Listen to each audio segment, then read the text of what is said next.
আজি আপোনালোকৰ বাবে লৈ আহিছো গৰমৰ দিনত ব্যৱহাৰ কৰিব পৰা এটা ৰেমেডি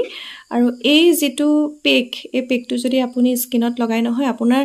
কোলা পৰা সমস্যাটো ছালখন যদি আপোনাৰ কোলা পৰি গৈছে ছালৰ কোলা পৰা সমস্যাটো নাইকিয়া কৰাত সহায় কৰিব গৰমৰ দিনৰ কাৰণে খুব উপযোগী ৰেমেডি তৎক্ষণাতে আপোনালোকে ৰিজাল্ট পাব ব্যৱহাৰ কৰি চাবচোন এই ৰেমেডিটো কেনেকৈ প্ৰস্তুত কৰিব গুটেখিনি আজিৰ ভিডিওটোত জনাম আৰু যদি টপিকটো ভাল লাগিছে ভিডিওটো এটা লাইক কৰিবলৈ নাপাহৰিব বলক তেনেহলে দেৰি নকৰি আৰম্ভ কৰো আজিৰ ভিডিওটো নমস্কাৰ জনাইছো সকলোকে কি খবৰ আশা কৰিছো সকলোৰে ভাল মই এতিয়া বৰ্তমান আছোহি মাৰ ঘৰত আছোহি আৰু ভাবিলো যে এটা মই ভিডিও এটা ৰেমেডি শেয়াৰ কৰো আপোনালোকক আৰু এইখন হৈছে দেউতাৰ ফুলনি চাওকচোন খুব ভাল লাগে এই পৰিৱেশটো আৰু সেইফালে আগফালে আমি সেইখিনতে বহি থাকো খুব ধুনীয়া ঠাই আৰু এতিয়া ভাবিলো যে ৰেমেডি এটা প্ৰস্তুত কৰো আপোনালোকে প্ৰত্যেককে যে মোৰ যেটো পিয়ানো যিকিটা শৰ্ট ভিডিও দিছো সকলোৱে আদৰি দিছে তাৰ কাৰণে সকলোকে মই ধন্যবাদ জ্ঞাপন কৰিছো আৰু গৰমৰ দিনৰ কাৰণে মই কৈছিল আপোনালোকৰ লগত ভিডিও শেয়াৰ কৰিম বুলি আৰু গৰমৰ দিনৰ কাৰণে মই ভিডিও লৈ আহিছো আপোনালোকৰ মাজলৈ আজি পালোহি আচলতে কনমানিজনী আৰু মই চাওকচোন চাৰিওফালে ইমান ধুনীয়া সেউজীয়া পৰিৱেশ আৰু এতিয়া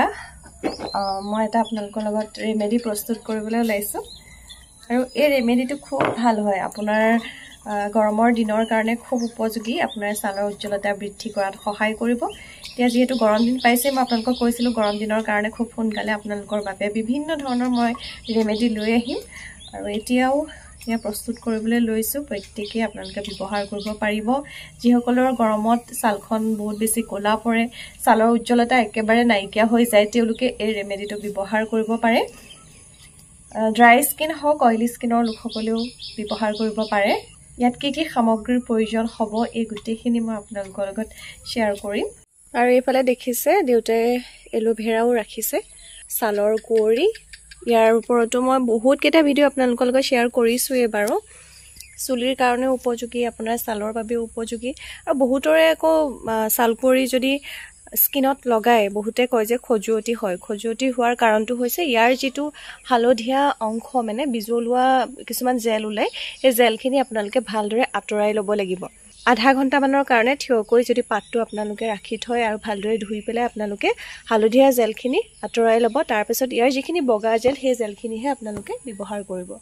তুলসী পাতৰ ওপৰতো মই এটা ভিডিও শেয়াৰ কৰিছিলো আপোনালোকৰ লগত আৰু বহুতে সুধিছে যেটো কোলা তুলসী ব্যৱহাৰ কৰিব পাৰিম না নাই সুধিছে পাৰিব আপোনালোকে ব্যৱহাৰ কৰিবলৈ এইখন চাওক দেউতাৰ ফুলনিখন ইয়াতে মই বহুত কেইটা ৰেমেডি শেয়াৰ কৰিছো এয়া হৈছে নয়নতৰা ফুলৰ ওপৰতো মই ভিডিও শেয়াৰ কৰিছিলো আপোনালোকৰ লগত প্ৰকৃতিৰ পৰা যিখিনি আমি সামগ্ৰী পাওঁ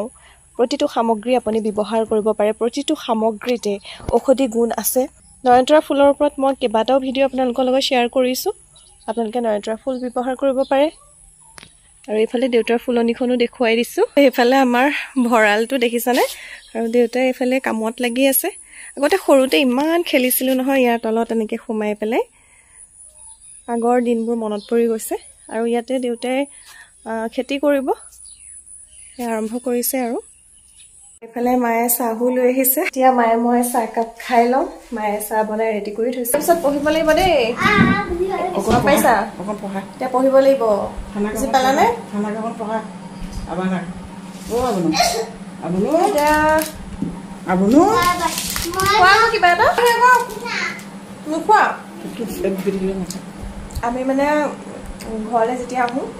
ঘৰত ইমান টিভি চাবলৈ সময় নাথাকে আৰু ইয়াত যেতিয়া মই ঘৰলৈ আহোঁ এইফালে আমাৰ টিভিটো আৰু ইয়াতে একদম আমি বহি পেলাই ভণ্টিও আহিলে তাই মানে বিচনাখন ইয়াতে ৰাখি থৈ দিছে মাজতে মই বিচনাখন আঁতৰাইছিলোঁ তাৰপিছত তাই বিচনা ধুইছে মানে হেৰি আকৌ ইয়াতে শুই চাবলৈ আৰু ইয়াতে ধুনীয়াকৈ আমি চাহ তাহ খাই পেলাই টিভি চাই থাকোঁ আজি আকৌ চাব লাগিব চিৰিয়েল কেইখন ঘৰত মানে কি হয় আৰু চাবলৈ সময় নিমিলে যে কিন্তু মাৰ ঘৰলৈ আহিলে মানে আমি চিৰিয়েল চাম মানে মায়ে জি টিভিৰ যিমান কেইখন চিৰিয়েল গোটেইকেইখন চিৰিয়েল মায়ে চাবই মানে এতিয়াও চাই আছেনে চাবই তাকে আজি আকৌ মাৰ লগত চাব লাগিব চৰু বুলি এখন দিছে এখন ভাল হৈছে আৰু এখন দিছে মানে এখন ভাল হৈছে ঠিক আছে ৰেমেডিটো মই প্ৰস্তুত কৰিলোঁ আৰু এতিয়া মই মুখত লগাম আপোনালোকে প্ৰত্যেককে ব্যৱহাৰ কৰি চাব আৰু খুব কম সময়তে আসলতে এই ৰেমেডিটো ব্যৱহাৰ কৰিলে আপুনি ৰিজাল্ট পাব ছালৰ যিকোনো সমস্যা নাইকিয়া কৰাত সহায় কৰিব খুব ভালদৰে আপোনালোকে এপ্লাই কৰিব স্কিনখন টাইট কৰিব ছালৰ উজ্জ্বলতা বৃদ্ধিত সহায় কৰিব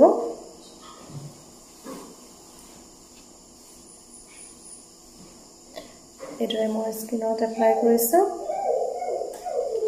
ডিঙিটো ভালদৰে লগাব আপোনালোকে মই এবাৰ ডিঙিত লগাই পেলাই এতিয়া দেখুওৱা নাই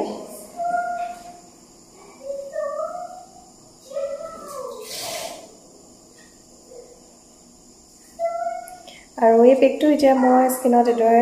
লগাইছোঁ লগাই পেলাই ৰাখি থ'ম আৰু যেতিয়া শুকাব নহয় ইয়াৰ পিছতে মই পানীৰে ধুই দিম বলক এতিয়া চাই লওঁ আজিৰ ৰেমেডিটো আমি কেনেকৈ প্ৰস্তুত কৰিম এয়া মচুৰ দাইল আপোনাৰ ছালৰ বাবে খুব উপযোগী হয় স্কিনখন টাইট কৰে স্কিনৰ গ্লো আনে মচুৰ দাইল যদি আপোনালোকে ৰেগুলাৰ ব্যৱহাৰ কৰে নহয়